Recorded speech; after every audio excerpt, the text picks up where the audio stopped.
Okay, well, I see we're actually 2 minutes past the appointed time. So I'll welcome everybody to our conversation with Congressman Randy Forbes on the pivot to Asia. And we're going to get right to it, but I do want to welcome you, Congressman, and he knows what I think of him and what we at AEI think of him, and it's extremely good. There's just been no better advocate or stronger and more persistent advocate for American power, and particularly American naval power, and nobody who understands the implications of the current trends better. So welcome. Thank you, Senator. We're going to talk for a few minutes and then open it up for questions, and keep eating if you haven't. He's a member of Congress, and I'm a former member of Congress, so we're used to people doing other things while we're speaking, right? That's right. It's quite common. So let's just start off. I'll give you an open-ended question, let you run with it, Congressman. Looking back now over the pivot or the rebalance, which I guess is about 4 years old now, what do you like about it? What do you don't like about it? What do you think has been successful to some extent, if anything? And what do you think has been a failure and why? So tell us what you think. Well, Senator, first of all, thank you for the work you do in all of national defense. Thanks for having me here today. I think if you look at the Asia-Pacific pivot, I think one of the things that was very important is just that they began to talk about it and do it. And people don't always realize that sometimes just raising an issue and beginning to address it and talk about it is important in and of itself, and I think that was important. Now, we can spend a lot of time talking about whether there was really a pivot, and exactly what that meant, but I think the fact that you bring it to center stage was important. I think the other good thing that I would see, and I think this is more a product of maybe what China was doing to some of our regional friends in the area, is that we have succeeded in building, I think, some relationships with countries that we didn't have a stronger relationship before.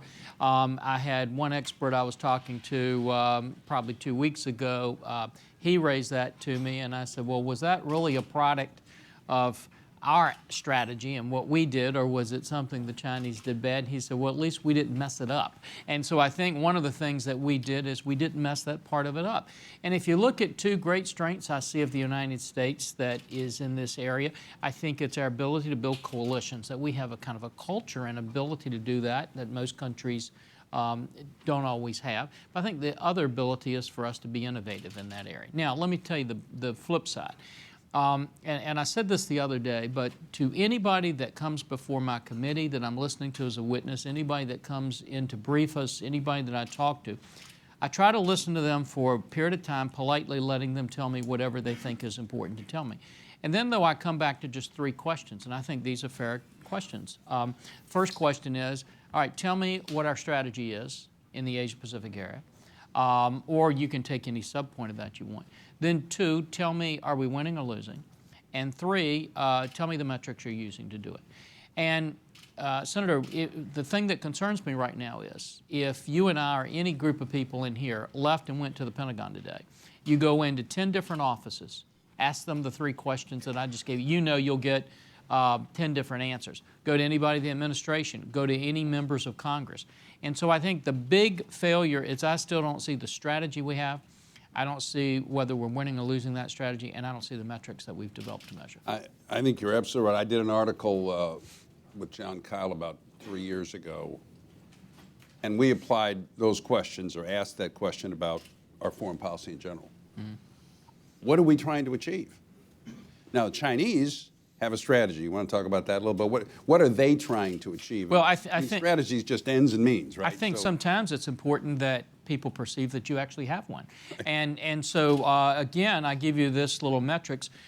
You take any 100 people in the United States, pick them at random, and you give them a survey, and you ask them, do you believe the Chinese have a strategy?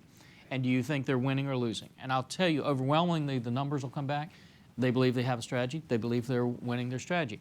Ask them the flip side for us, and they will say that we don't have a strategy and they don't perceive that we're winning. Now, as far as what their strategy is, we have to pick that strategy not just by what we read, but the kind of mosaic that we see of things that they're doing. And one of the things, clearly, they use a controlled friction. We become very adverse to friction, but the way they use the controlled friction is like a check valve on a pump. And what they will do is they will kind of push that friction on a planned methodology, but then they relieve that friction back just a little bit because they're comfortable with that point that they relieve it back to. And it's kind of like a check valve in a pump. Once you've got to that point, they don't have to worry about that anymore, and then they can move on to the next goal. So we see that in their building of these artificial formations that we have. If you look in that area and you take every other country combined, they've done about 5 acres. Chinese have done 2,000 acres. Mm-hmm. We see the limits they've been pushing now with their identification zones. We see that they have clearly an intent to have a greater blue water capacity than what they've ever marshaled before. And I think that strategy has been somewhat effective for them. They overplay their hand sometime, but they've had a strategy they've been executing. And would you comment on the importance of, to the Chinese government, Chinese Communist Party, of this whole agenda in terms of their own internal stability, how they gain the legitimacy at home to secure their power? Well, I think you can go all the way back. It's not just the new effort that they're making on some of this reclamation efforts, but I mean, you can go all the way to Taiwan. That's right. A hugely important nationalistic thing for them, that they really need that, because, you know, we always think that somehow or the other there's somebody in the Chinese government that's plotting how they're going to overthrow the United States. And that's not happening, because what they get up every day and worry about is, how do I take care of all the job needs that I have? How do I keep things from imploding at home? And there are some huge domestic concerns. They got huge environmental problems, banking problems, all of those concerns. But some of these nationalistic problems, Senator, you've hit right on the nail right on the head. They need these as kind of a domestic thing back at home. Not asimilar, although it's longer thought out than what we see with Putin, with some of what he's doing right now. You know, his domestic polling is kind of through the charts right now, and so that's been a good strategy for him. It's a classic authoritarian strategy, classic. Actually, to direct dissent outwards. We have a couple of scholars at AEI, Dan Blumenthal, Derek Scissors, speculating, and you probably know, that the Chinese economy may be stagnating, which will deprive them to some degree of some resources, but may cause them to feel the need to be more. If it's not stagnating, one of the things that was interesting to us, and actually a little surprising to us, is all of the testimony we've had before our committee, the consensus was that there is at least a window there. Whether that window is hitting now or whether that window is going to be 10 years, and 10 years is kind of the period that people have talked about. It's not an infinity of the kind of growth that we have been seeing. I think there are 2 things that are moving right, or maybe 3 things that are really moving right now.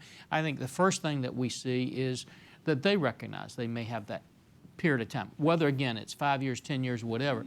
I think the second thing is they very much see the vulnerability of the Obama administration and a lack of strategy and unwillingness maybe to engage in some of these areas. But the third thing is we're really beginning to see some input that they're looking at what's happened in the Ukraine and kind of taking some lessons learned from that and saying, well, look, if he can push this far and no response, maybe we could be doing the same thing. Yeah, they're pushing where there's give. That's right. It's very clear. And the other thing about it, so even when we have acted effectively in response, and I thought it was absolutely right, for example, to fly the B-52s over the AID. No question. Yeah, I agree. But they still end up the winner because they still have the AID. It's the controlled friction thing that they do, and we've become very adverse to any kind of friction, you know. And the reality is, if you look at what they're doing with that kind of controlled friction, their intent all along is not to get to the point they ultimately push with the friction. It's to get to the point that they're going to drop back to, and then sometime we'll have individuals in the United States saying, oh, look, our actions have caused them to moderate their behavior. They really didn't cause them to moderate their behavior. They planned to do that at the outset, and it just accomplished the goal they have. And one last point on that, Senator, that one of the perfect places to look at this is their new kind of gray zone strategy that they're using with their Coast Guard. You know, they got about 205 ships in the Coast Guard right now, so they're 68 or so, 70 ships short of where we are with our Navy. But we don't have a good strategy for that right now, because what they'll use, and some of the ships are the same thing. You know, we showed in our hearing, you can take one of their naval vessels and one of their Coast Guard vessels. The difference is one's painted white and orange and one's painted gray. But what you see is kind of that muscling in with the gray zone area, and then we have to make a decision. Do we escalate it by bringing in a naval ship? And that's a strategy that they've used pretty successful, and we have to develop a counter strategy. Yeah, I was going to, and this gets us to the whole issue of what we do, but you're correct. In addition to keeping the pressure on, and I think it's been very smart, it puts the burden on the country trying to stop them of the escalation. Absolutely. Which is, in terms of the psychology of deterrence, is hugely important. Okay, so what should we be doing? What are we doing right in dealing, well, you mentioned before relationships building, but what should we be doing that we're not doing? Any specifics you want to bring up? And tell us also, you've spoken out a lot on mill-to-mill contacts, so tell us where you think the state of that is. Start with mill-to-mill. Mill-to-mill, I'm just a firm believer in strategic thinking. I think if I looked at one of the weaknesses we have in the United States today, it is that we've gone away from our strategic thinking. If you ask me to assess kind of world leaders right now, and I pick Putin, I would say he's an opportunist. I don't say that in a negative fashion. That's just the way he functions. Part of that's because he got rid of a lot of his institutional memory when he got rid of a lot of his officer corps, but he'll take an area like Ukraine, move in there, then he tries to evaluate it, and that determines his next move. I think Chinese do a very good job of strategic thinking. They have a long-term strategy and a short-term strategy. We used to be pretty good at strategic thinking. I think we've moved more into reactionary kind of actions right now. So if you ask me what do we need to be doing there, well, the first thing that I think we need to be doing comes back to where you started, Jim. It was on the rhetoric. I mean, is the rhetoric important? Well, rhetoric is not everything. This is your topic today. It's not everything, but it's important. And I think if you just ask ourselves, are we winning or losing the rhetorical war? I think we're losing. And let me just give you a couple of examples. The whole concept of shifting the Asia-Pacific pivot. Well, we started out, it's going to be the Asia-Pacific pivot, and then we got pushback, primarily from China. So we changed the name and said, well, maybe we shouldn't call it the Asia-Pacific pivot. Maybe we ought to call it the rebalance, Well, you look at air-sea battle concept, well, all of a sudden we got pushback. Well, maybe that's too strong. So we changed that name, and we actually changed the whole focus. If you even look at something like, you hear more and more of our folks talking about freedom of navigation. Well, it's not really freedom of navigation. If they get us talking about freedom of navigation, they're winning, because it's freedom of the seas. Because freedom of navigation is how you move in your ships around. Freedom of the seas is what's below the water, on the water, and above the water. And then we hear so many times the semantics on these artificial islands. Well, it's not an island. If you talk about an island, you have certain territorial claims that will radiate past that island. They're really artificial formations, which is a big difference.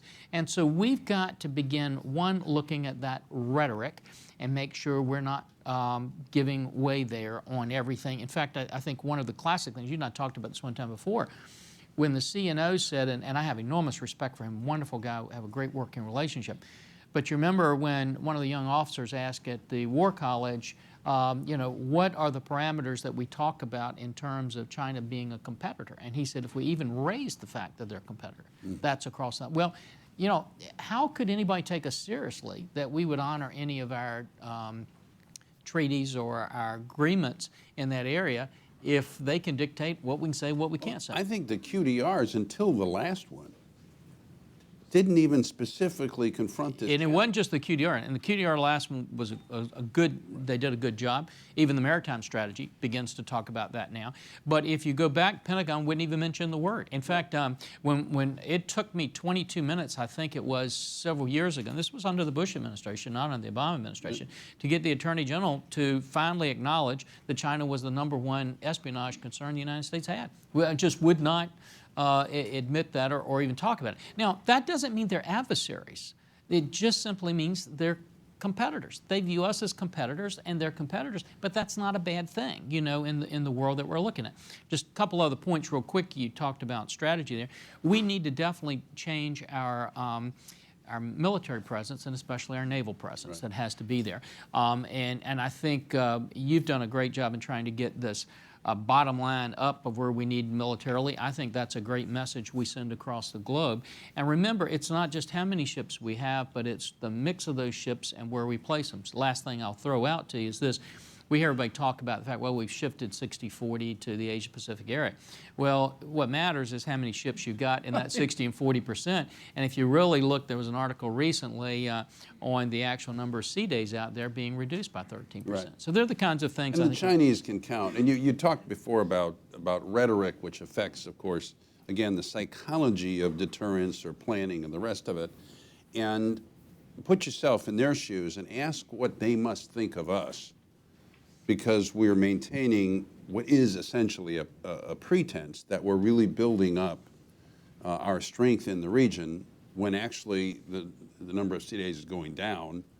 And so we're adding some Marines and a few other things. I think it would almost be better just to say we were not going to increase our strength than to say we're going to in these terms and then not, because of the effect on them. Well, I mean, and you can look at different snapshots. I mean, one of the snapshots that you can look at is just what we're doing with our naval capacity. Now, you know, in 2007, we met 90% of the validated requirements of our COCOMs around the globe for naval sea days. This year, we'll meet 44%. Mm-hmm. I mean, you know, when you start seeing those kind of trajectories, they're concerning. Our big strength is, of course, our undersea domain. Right. But one of the things I was looking at the other day, I came into Congress about 14 years ago. It seems like it went by just like that. From the time I came in till today, the Chinese have increased their shipbuilding 13 times over. Mm-hmm. It's 13 times greater than it was then. Now, fast forward that out to a guy that's being sworn in today and take 14 years down the road, our submarines will be 25% less than they are today. Mm-hmm. It's that kind of trajectory, Jim, that we're looking at and very concerned about. Yeah, we really need to get holes in the water. And in a sense, it's almost a confession. You know so much and talk so well about this. I talk a lot about it, but I think sometimes we miss the top line things. Now, here's the President of the United States 4 years ago decided, and correctly, that it was a priority to shift American forces into this region of the world. And so the Pentagon is telling us that by 2020, they're hopeful that they can get 67% of the fleet. So the Navy should be big enough that it does not take 10 years to execute an order of the President of the United States in something like this. But well, Jim, take that same time frame you did, that 220 period. By 220, the Chinese will have at least quantitative parity with us on our missiles in that area. And in some situations, they'll have probably qualitative superiority over us. And then when you look at 2030, another 10 years from there, you know, kind of some analysts would say that they would have, from a force structure point of view, at least a quantitative parity there. They're the kinds of numbers that start at least letting you sit back and say, oh my gosh, are we doing the right things? But did you ever say what you thought of mill-to-mill, by the way? Oh, mill-to-mill, I think, and glad you said that, and I did kind of go around my elbow to get my thumb. The mill-to-mill is important, and we think it's important, but you ought to go into it saying, this is our strategy, this is what we want to get out of mill-to-mill, and then you ought to have some metrics to measure, are you accomplishing that strategy? I don't think it's a good system if you just say everything we do on mill-to-mill is good just in and of itself. And so what we try to do is to say to the Pentagon, give us your metrics. You know, what are you trying to accomplish? Are you accomplishing it? Because otherwise, there are downsides to mill-to-mill operations, and the downsides are that they get to see a lot of our operational things that are happening, and we don't normally get to see the same equivalent in theirs. Yeah, every conversation ought to have a purpose. It ought to have a purpose, or at least a global purpose for what you're doing overall with your mill-to-mill. Ask anybody at the Pentagon, they can't really tell you what that purpose is. It's kind of like, I want a lot of it to throw up on the wall, and I hope something comes out good. You know, I mentioned to you before when we were outside talking that I was going to bring up the SSBNs that the Chinese are building. So, I mean, this is an instrument of global power, right? Mm-hmm. So What does that tell you that they're doing? What's the purpose of that? Relate that to their broader. Well, we started talking 10 years ago. We wrote some papers and we started talking that they were going to build aircraft carriers. And I remember the Pentagon telling us, no, they're not, you know. And then all of a sudden we got that satellite picture of them retrofitting the Russian aircraft carrier. But we also said, you know, they've got a strategy on what they're doing with their submarines. And then we saw the docking stations, you know, the water docking stations that we're utilizing. When you use submarines, the way they're using them, you use them for one purpose, and that is a blue water capability of a Navy. And I think that's exactly the strategic use they're doing. And what we're seeing now is two things, that they're increasing in terms of the quality that they have and the quietness that they have. But the other thing is they'll eventually, where we are, of course, at this point in time, is their operational concepts. But those things will come in time. What do you think realistically we can do in the next couple of years? And I say this without, we're getting near the end of administration, and it's rare that administrations in their last 18 months do anything that bold, even if I thought that they were inclined to. So what can we do? And are there asymmetric things that you think you can do from the congressional point of view, you know, continuing to hardening facilities and that sort of thing that we can do in the next 18 months? There are a lot of things that we can do. First of all, the number one thing is what you've been doing, which is trying to get the narrative out there of why we need to increase these bottom lines of what we're doing for defense budgets. I mean, I sat down yesterday with a general that you would know if I mentioned his name. We were just looking at force structure, for example, when, you know, we had Afghanistan and Iraq, and you're looking at about 570,000 troops, and we couldn't do two confrontations then. Well, now we're looking at 490, bumping that back to 450, and with sequestration, we could be down to 420 or 370. Anybody just does the math, and they say, we can't do this. And of course, our competitors and others see the same thing. So I think the first thing we've got to do is get those overall numbers back up. But then the second part of this we have to do is to realize, especially with the Navy and the Air Force, this is not a faucet. You don't just come in here tomorrow and say, now we're going to add force structure there, because we're looking at 7 to 9 year timelines on what we're doing and in creating platforms and getting the kind of planes and all that we need for the Air Force. So when you recognize, and you have the Secretary of the Air Force, who would take my seat today and tell you, we've got the smallest and the oldest Air Force in the history of the Air Force, and less than 50% of those planes are capable for high-end combat. That would argue that we should get the numbers up. Now, so that's one of the things we need to do. We've got to build the ships, because the next decade, 2 decades, 3 decades, so goes the United States Navy, so goes kind of our presence around the world. That's crucial for us. But then the asymmetrical things that you're talking about, we just need to realize cyber is going to be a huge part of this. I mean, you know, and we just have to constantly be putting the right personnel. Everything we do with cyber is about personnel. I mean, it's a different mentality of kind of person that you're working in there. That's important for us to do. We also have to look at the operational strategies of what we're going to do. I think a move to land-based missiles, for example, for the Army is going to be a huge thing. China uses a projection from land for their sea power. Yes. I think we can emulate some of that. And then the big thing we're looking at too is, what does the air wing of our carriers need to look like, you know, and get that mix right. There are things, Jim, we can be doing now to get those structures and all in place, get those concept strategies, so that hopefully when we get these top lines moving, we start building this capacity. So that we're ready to go. We're ready to go, because it takes time to do that. And the shipyard industrial base, we know what China's doing, very strong. Give me your evaluation of their ability to respond, should we be in a position to actually... But just look at their shipbuilding. Look at what they're doing now with their shipbuilding and how they can create. One of the things that is very concerning for me is, we go back to World War II. We look at World War II and what we did there. You know, we had companies that were building arcade games that started making military platforms. Right. And that manufacturing capability is not here in the United States anymore. And when you go to China and you look at what they're doing with their ships, it's not just saying, oh, how can we build a ship? They're locating steel plants with their shipyards. I mean, it's all in a pretty well-coordinated basis. Many times we're not sitting back and looking at that industrial base and saying, what kind of capacity do we need if we have to increase that surge capacity that we need. So we have encouraged, and I think we're moving in this, to try to do an analysis of that industrial base to make sure that we're doing the kinds of things we need to make sure the industrial base is going to be there for us. But let me tell you, part and parcel of that is not real hard. It is that you cannot continue to have these peaks and valleys Right. in our budgeting because you can't jumpstart an industrial base. We're really concerned if you look at some of our sole source contracts.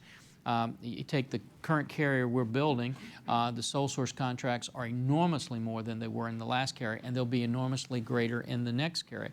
Well, that means that you've only got, one entity that's producing whatever that component is.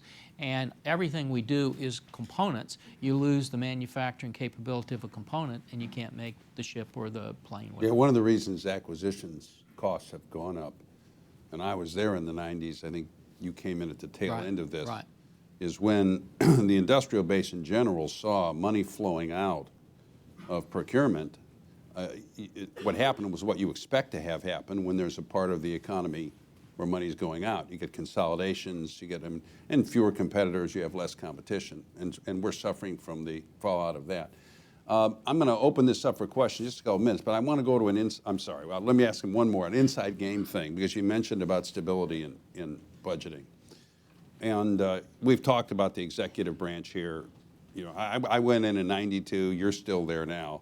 A big part of the problem with that is on your end of Pennsylvania, not you, but your end of Pennsylvania Avenue.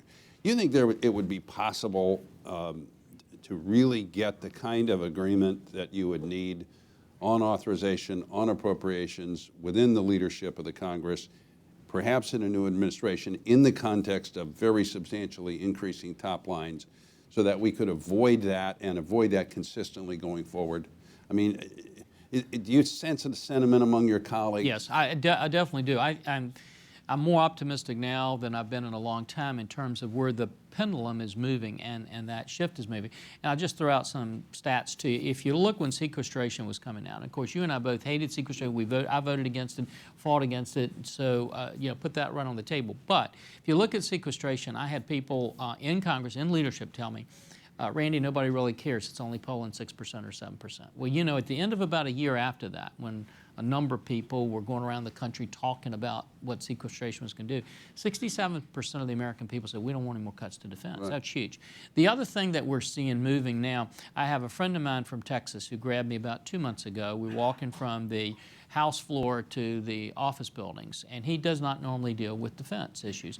And he said, Randy, I need to tell you something. He said, I just got back from a work week, and he said, I had a lot of town hall meetings. Now, some of them, he said, were normal Republican fare, the normal kind of people did. But he said, I did a lot of them in universities with communication classes. I did them with nurses, and it was a cross-section of the population. He said, I always ask them, what's the top issues that you're concerned about? This is the first time, he said, I've ever had this in every single town hall meeting. Either number one or number two was national defense. So, Jim, I see that moving. I see a new kind of flavor in the House and in the Senate, recognizing that we let that pendulum go too far and that shifting back. But also there is a greater degree of cooperation, I think, now between, it's always it's a healthy tension really between appropriators and between authorizers, but I see a greater degree of cooperation than I've seen in years. And so I think congressionally that's going to happen. But as you know, you've got to then marry that with an executive branch. You have to have the leadership. You got to have somebody that says, yeah, we're going to sign that bill and we're going to be leading it.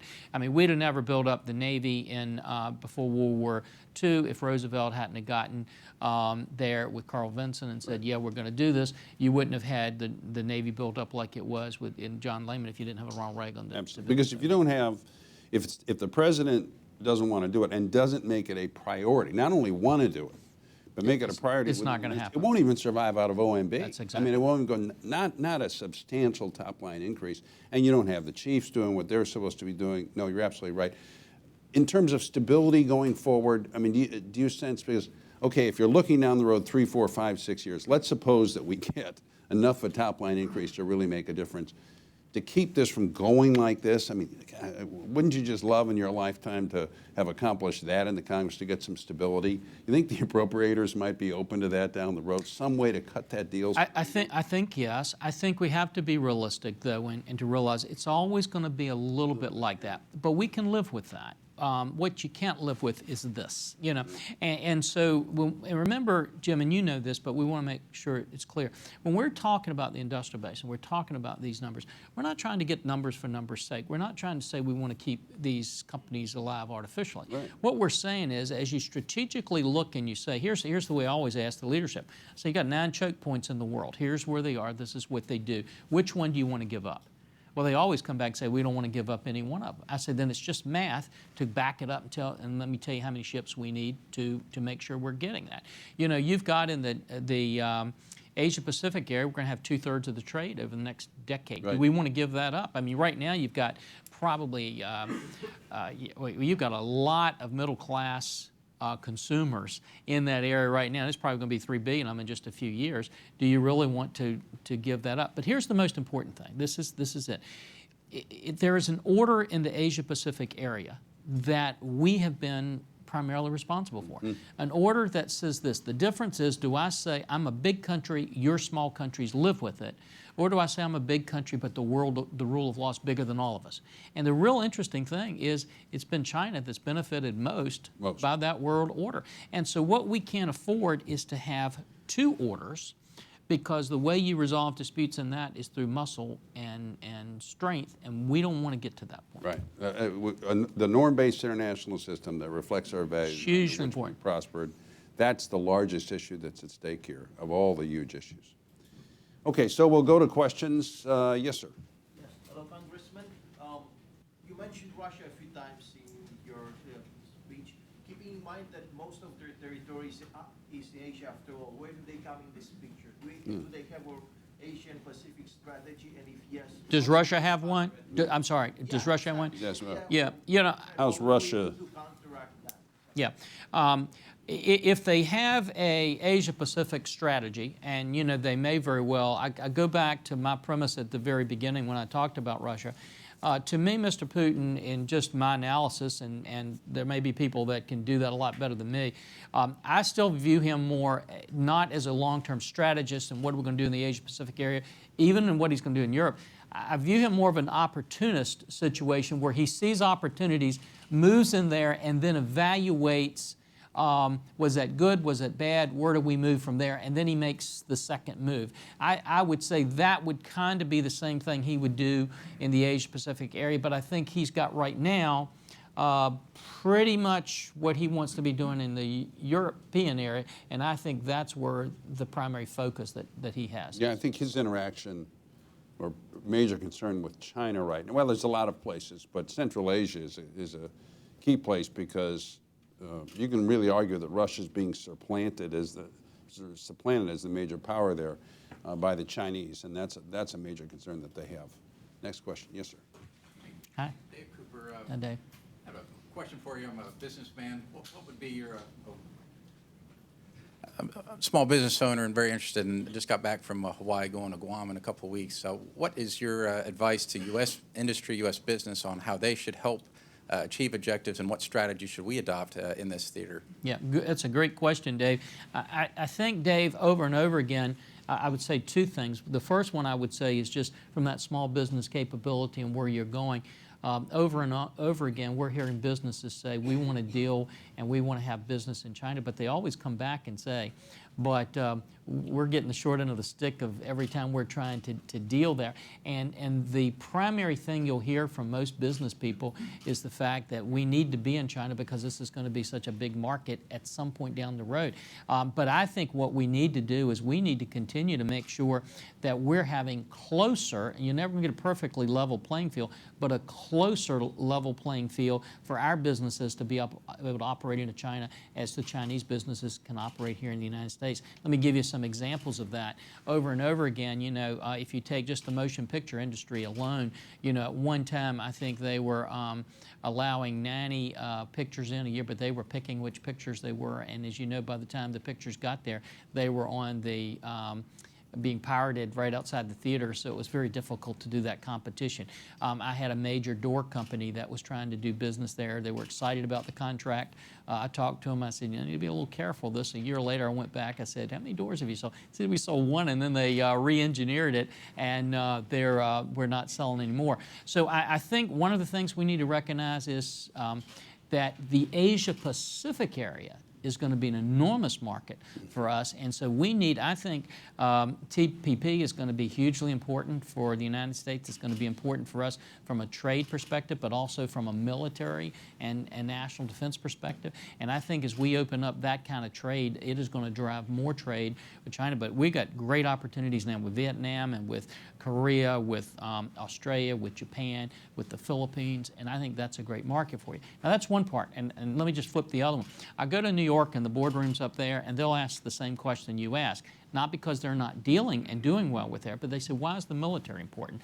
Well, the military is important because right now, today in in New York, 97% of all of the international financial transactions that are taking place there are going by underwater cable, not by satellite.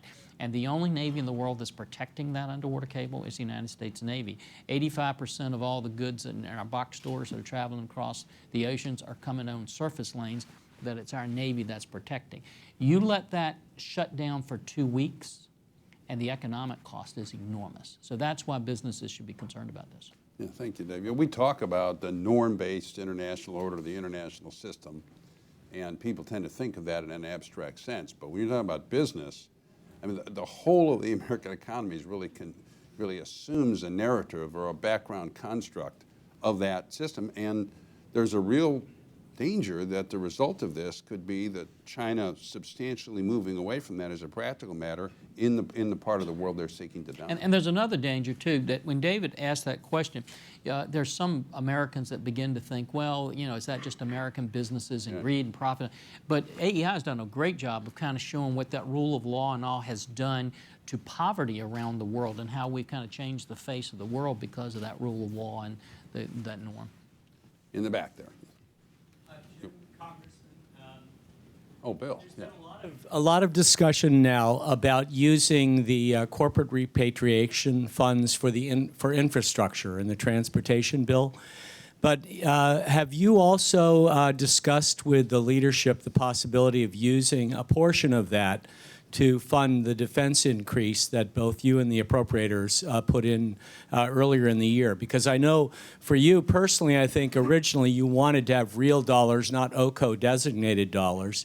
And I think Kevin McCarthy and the majority leader said at one point that that might be a possible funding source. Is this something that could be active? Because this could really support what you were just talking about, real increase offsets. I think the appropriators would also appreciate it, and it might pave the way to a longer-term budget deal that leads to your sequestration, get rid of sequestration objectives and cap adjustments. It's a great suggestion, and I think one of the things that we would like to see is putting all those things on the table, because we've always recognized this as kind of a graduated process. The three numbers that float out there, that you can change the numbers, but one is like 499 was kind of the sequestration number for defense, and about 534, 535 for the president's budget, and then kind of where the defense panel was, about 611, something like that you'd bump up to. Our goal is we need to get closer to the 611 than the 534, but we need to stay away from the 499. So the first thing we wanted to do is get Congress to realize we need to bump the number up. We were successful in doing that. The second thing is, you're right, we would rather not have had OCO. We'd have liked to have any other funding stream we could get. But we realize if we get the number and the authorities to use the number, that's better than where we were. That's, again, that check valve kind of thing, that I was talking about. But now our next goal is going to be exactly what you said. We've got to get that number raised up above the 534, 535, and a funding stream that can help cover that. But I think there's a lot of ways we can get there. I'm more concerned about getting there than I am which platform we use to get there. All right, we'll go here, and then I'm going to look over on here. Sid. Hi, Sidney Friedberg, Breaking Defense. Congressman, I know you've had meetings with diplomats and so forth from a lot of the Asia-Pacific partners and allies. Could you speak to their role in this, both from a defense standpoint and from perhaps the standpoint of maybe taming China so it's a more rules-abiding player, and particularly to Japan, which is in the throes of a huge transition with Article 9 of its constitution being reinterpreted to allow more military action?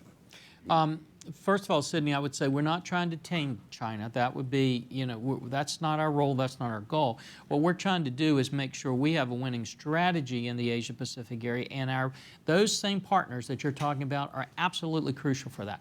What we don't want to have is a strategy where we have our partners like the hub of a wheel, where we're the hub and they're the spoke. What we want are networks. So we're good at creating coalitions and networks. We're probably one of the better countries at being able to do that. But what we want is a situation, and it's beginning to happen, where Japanese are working with the Australians, for example, together in these kind of networks. And it works for a lot of different reasons. First of all, we can help from a military capacity situation. You mentioned Japan, which is a perfect example of how that's moving forward because of the leadership they have and the steps they're taking now. But we even look at something like the Philippines. Philippines don't have huge fleets to offer us. They don't have a lot of capacity, but they have land and they give us access, which is vitally important to it. The reason that's important is because any strategy we have in the Asia-Pacific area can't be us alone. It's got to be kind of those partnerships that we have and relationships. But the other thing is this, it's a great offset strategy, because what happens is this, Sydney, as we get more and more of these partners and allies that are working together, it causes the Chinese to think, oh, I've got to spend money over here to cover this capacity, so they can't be focusing in on areas that could be more harmful to us. And I will tell you the last thing. First of all, there's been an enormous uptick in our contact with all these partners, and they all tell me this.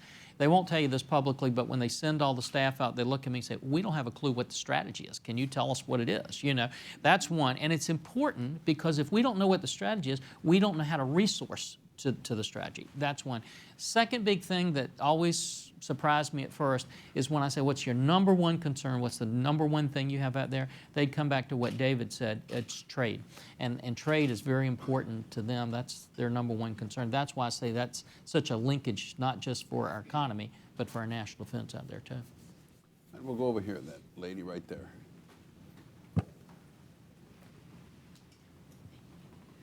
Hi, my name is Titi. I am a project assistant at the Bipartisan Policy Center, and I recently graduated with a master's in international relations. And I have a question for you. Sure. You said that rhetoric is not enough, but it's very important. Mm-hmm. And just from today's discussion, it sounds as if the rhetoric in terms of dealing with Asia is very like a zero-sum game, like winning and losing. And it's kind of concerning because it almost sounds as if, even though you said that being in competition isn't a bad thing, it sounds like it's a bad thing when it's being looked at as winning and losing. So I guess, can you elaborate? And Kitty, I'd love to explain that, because let me tell you this. Whenever I have someone that does a lot of work, thinks about the Asia-Pacific area and all, and they come in and it's like a professor. Here's what they do. It's like a classroom. You've been in those classrooms with your MBA. And so they say, well, here's one side of it, and here's another side of it. And I listen to them say that, and then I just ask them the three questions that I told Jim. I said, all right, well, tell me what the U.S. strategy is. Are we winning or losing? The metrics. And here's the response I always get. It's the sigh, and the sighs that kind of suggest this, oh, look, I know what it is, but I really can't explain it to you because you probably wouldn't understand it. And then here's what they always say. When you come to Asia Pacific, it's not about winning or losing. Now, let me tell you why I disagree with that. Go to the American people and tell them we're spending millions of dollars and we don't care whether we're winning or losing or we have a winning strategy. This is like some participation trophy that you get for just showing up. They want us to be winning. But here's the difference, and this is where I would just differ with you. Winning is not a zero-sum game. Winning is not where China loses and we win. Winning, to me, is when both of them do well. That's why I would say in the order that we've preserved there for a long period of time, the number one winner has been China. I mean, the folks there have had their incomes go up. They have been able to do a lot economically, but it was because of that order there. So I think part of a strategy is not to mince your words and say that we can't say to China, okay, you're wrong on human rights here, or you're wrong in doing this. We've got to be able to say that honestly, just like you ought to be able to tell me honestly what you feel. But that's not being obnoxious, and that's not saying we want you to not do well. I think our strategy should be one that, just like we're talking about our allies, all of our allies should be lifted up by that. And so part of what we have to do is redefine what winning is, but we shouldn't back away from saying we want strategies that win. Well, in fact, defining victory or success, if you prefer to call it that, in terms of the mutual benefit of the region is crucial to our being able to have success, because that's what draws the allies in. That's what draws the allies in. I mean, the reason why they prefer American leadership in the region is because we've been so benign about it over the years. Our objectives in the region are very consistent with what they want for the region and their own peoples. And so if we don't maintain that image, which we will, because that is what we want, it's going to be hard for us to and another part of this, I met with leadership from Singapore, for example, and one of the things that they told me, they said, look, a lot of the countries in the Asia-Pacific area don't like the United States. They didn't like the United States, but they always respected you because they felt you knew how to make the trains run on time. You were successful. They said they're beginning to wonder if you know how to make the trains run on time. And they said if that happens, it's dangerous because they start looking to other countries that can. So that's why I think it's important that we show that we can have winning strategies, but those winning strategies are bolstering everybody up better. I think we do have to I'll go to another Yeah. question in a second. I think we do have to recognize that there is that the Chinese leadership government views this in a different way. I had a Japanese scholar tell me, I think I mentioned this to you one time, he said, you have to understand, we view, by we meant the United States and Japan and other countries in the region, we view relationships here horizontally, and they view it vertically. Remember the history and the tradition of China. And neither Randy or I, we're not calling China an evil empire, far from it. This is a powerful, proud people who are asserting themselves in China, which is in Asia, which is a natural thing, and they've always traditionally had a certain status in Asia, and what we're seeing here is really a conflict between, or a competition, one side that wants the win-win thing, and another side that I think isn't committed to it yet. Oh, so many. Let me go one more over here. Yes, sir. You're very popular. Everybody wants to ask you a question. Hi, Evan Stratsky. My question was, I like what you were saying earlier regarding the idea of rhetoric, whether it is actual military presence in the Asia Pacific or whether it was just rhetorical. So my question is kind of going on that diplomatic route. Do you think it is just as important to have that diplomatic rhetoric in terms of whether or not we have economic agreements, including the TPP, or whether it is showing that we want to support other countries economically to be more self-sufficient militarily? Kind of just what are your ideas with diplomatic rhetoric in terms of military rhetoric? Or is that exclusive to one another, or do you think they're both as important? They are a little bit exclusive to each other, but let me say this. Diplomatic rhetoric is vitally important, because words do mean things. And we do have to recognize, as you and I were talking about, that sometimes you can take a word and you can take that word out of context. So we have to be clear what we're doing. When we look at air-sea battle concept, when that was rolled out, we didn't do a good job of defining that, so people misunderstood what that was all about. When you did the pivot to the Asia-Pacific area, a lot of our allies didn't even understand totally what that was about. And they thought air-sea battle concept was a strategy, not just a concept, So I think the words we use are important. But let me just say this. Looking at world leaders for just my limited lifespan, studying them, reading them, they are not gullible people. They didn't get to be world leaders because they just had some kind of naive notion that everything somebody tells me is going to happen. So one of the things they measure you by is not just what you say, but what you do. With the Chinese, I can tell you, I would reaffirm everything that Jim said. They are hardworking people, good people that come together. But their leadership measures everything by actions, and not just what you do, but how long it takes you to do it. And they put that in the equation. So what I will say, though, is this. If we have a diplomacy that's nothing but words, and nobody sees any action from it, world leaders are a lot quicker than maybe it would be domestically here at home for people to say, I'm not going to put any credence in those words anymore. And so I think you have to have the diplomatic part of it and the words, but you got to have some actions to kind of bolster that and make it work. Last thing I'll tell you, we've never had success diplomatically if we didn't have military capability and strength to kind of bolster that. George Kennedy's a little quiet armed force in the background makes it a lot easier. I mean, that's what it does. Congressman Otto Kreutzer with Sea Power Magazine. You obviously, are oriented towards the Navy Marine Corps side because of your committee, but we do have 4 services. And you mentioned Army missiles, and I'm trying to. First, you're going to Land-based Land-based, missiles that could be used for surface capacity for surface ships. Defensive missiles, not offensive. Anti-ship. Okay, because Anti-ship we don't have any tactical. Anyhow, okay. The other thing, look at the other services. The Army's doing its, Pacific Pathways thing. Air Force is trying to increase it. Talk about what the role of the others services. Great question. In fact, I had the Secretary of the Air Force in my office just probably last week, a week before last, I guess. And first thing that I told her was this. I said, look, I have 4 children. I said, I love them all equally. It's just some of them I have to talk about at this time, and some of them I have to talk about this thing. And then she looked at me and smiled, and she said, well, we want you to love us most. And so depending on the day, we have to look at all these services. So much for jointness. So much for jointness. 35 years of Goldwater Nickel. Yeah, that's right. We're still there. But I think... Except an Army-Navy game. Yeah, I think if one of the things, just take highlight film, of each one of them. If I looked at the Marine Corps, the big thing they need is that amphibious capability, and so we're looking at getting them the ships they need to do that. And we shifted that last year because President's budget wasn't there. And we said, hey, this is what the Marine Corps needs. They'll tell you that's what they need. They're happy we're moving in that direction. If I looked at the Army, and I had General O'Neill, who's told us before, he said, look, if I get these dollars from this budget, I can't even build back to where I was 10 years ago. I've got a 5-year build-out period to where I'm just resetting. So when I'm looking at the Army, I'm worried about their force structure because, as I mentioned before, if they go from 490 to 450 and then down to 420 and 370, they can't do what they need to do, and so that's where we need to look and make sure that we're dealing with that. And the Air Force, a big thing for them is modernization. They've got to have the planes that's there. With the Navy, I would say, again, it's number of ships that we have, but over all of those, for Asia-Pacific area, the one thing I would tell you we need more of is munitions.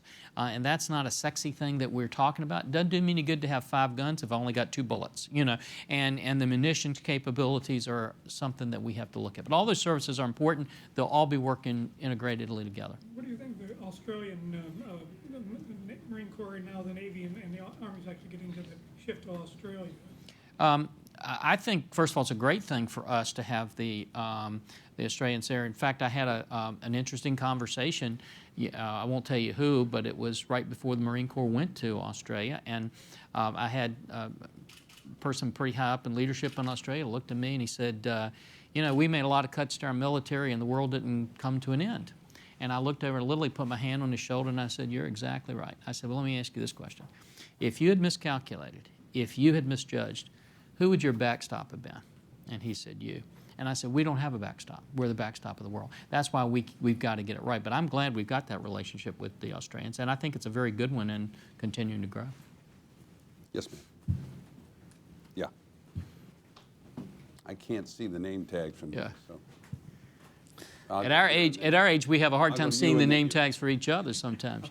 You can go. He's got the mic. Let him go and then I'll. All right. Thank you. My name you. is Jeannie Nguyen with Voice of Vietnamese Americans. Just- I have a question regarding the budget. Mhm. Now that we have a Republican House and Senate, would you make sure that we don't have any trouble with the debt ceilings, the budget, and the request sequestration? Would you see to that is being resolved? And another question regarding the policy, would you see to it that our Congress ratify UNCLOS? Would that help to make our action stronger and not only rhetoric? Thank you. No, let me say this. First of all, I'm only one of 435 members of Congress, and Jim served in a body where 100 members were in there. Half of them thought they should be president of the United States, and half of them thought they were president of the United States. Not Jim, of course, but I think he would agree with that. So we always have difficulties, but I feel very comfortable that as far as national defense, that we can overcome and sequestration will not pull us down. But here's the worry I have. Remember, whatever we do, we still have to have the president pull out a pen and sign that bill in law. So I feel very comfortable we'll get a bill to him that'll do what we need to do for defense. But the question is, I don't know whether he vetoes that bill or not. The second thing is on any kind of treaty agreement that we have, there's some problems with different components of that treaty. But here's the difference. The United States right now is not a party to the treaty, but we comply with it. Chinese are parties to it, but they don't comply with it. So I think we're probably still on the better end of that stick, right now. Yeah, right. Thank you. Yes, sir. Congressman Chara Yusdani, Obama administration has set the goal that in 2020, 60% of U.S. warship will deployed in Asia Pacific. And you said that in 2020 or maybe 2030, China may have quantitative or cognitive advantage in this area. So do you think 60% this number is enough? And what's your access? Well, first of all, I didn't.